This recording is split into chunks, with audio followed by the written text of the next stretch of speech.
Um grande exemplo de síndrome nefrítica é a GNAPE,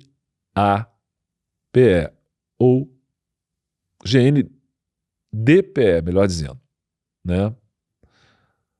Pode usar qualquer uma das siglas, A ou D. Eu gosto mais da D. Vou explicar por quê. Glomerulonefrite difusa aguda pós-estreptocócica, GNDA-PE. Em geral a gente chama de GNDA mesmo. Pós-estreptocócica.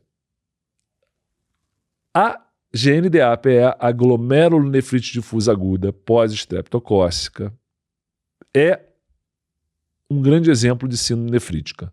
Quando é que eu vou suspeitar da síndrome nefrítica? Vamos lá.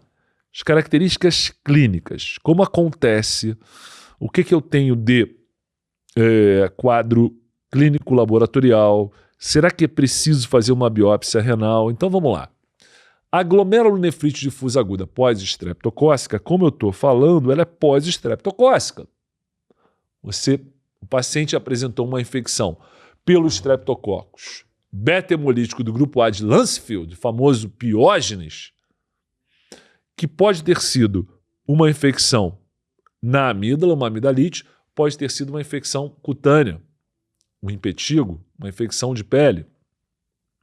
Detalhe é que o Streptopiógenes, quando provoca faringite, ele pode, por um processo imunológico, levar ou a glomerulonefrite difusa aguda pós-estreptocócica ou a febre reumática, a temida febre reumática, que tem um prognóstico de longo prazo muito pior do que a GNDA. A GNDA, o problema é na fase aguda, revertida, prognóstico bom, né? Então, a infecção de garganta pode levar à febre reumática ou à GNDA. Já o impetigo estreptocócico é a infecção de pele, principalmente pelo sorotipo M49, ela tem relação com a GNDA, mas o impetigo não tem relação com febre reumática. Olha que curioso. Outro detalhe é o seguinte: se eu trato uma infecção estreptocócica de garganta, de amígdala, de faringe, até o 9º dia de doença, número curioso, né? Por que 9º dia? Por que não 8º? Por que não 7º? Porque no livro está até o 9º. Então, se eu trato até o 9º, contando do início da doença, eu tenho como fazer uma prevenção primária da febre reumática. Esse paciente não fará febre reumática.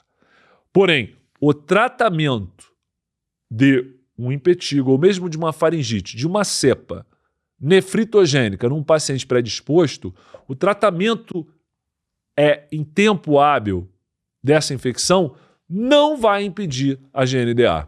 Curioso isso, difícil de acreditar. Por que eu tratando com antibiótico a faringite estreptocócica eu evito a febre reumática, mas não evito a GNDA? Seja tratando o estreptococo da garganta ou da pele, que ambos podem levar a GNDA, a síndrome nefrítica, a glomerulonefrite.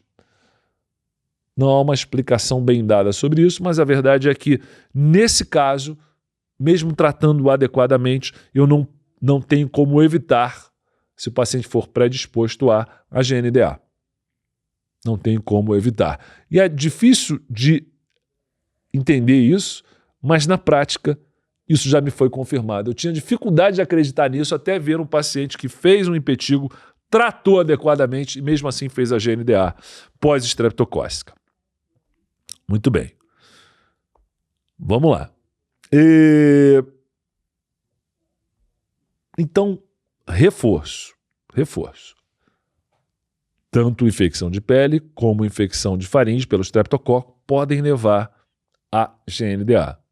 E a GNDA é uma lesão glomerular, eu tenho uma glomerulonefrite, eu tenho uma lesão renal que dificulta a filtragem do sangue na sua transformação em urina, o que leva a uma retenção de líquido, leva a uma hipervolemia, leva a hipertensão, leva a edema por transudação, pelo aumento da pressão, e o processo inflamatório local leva à hematúria. Pode haver proteinúria também, mas o predomínio é de sangue na urina.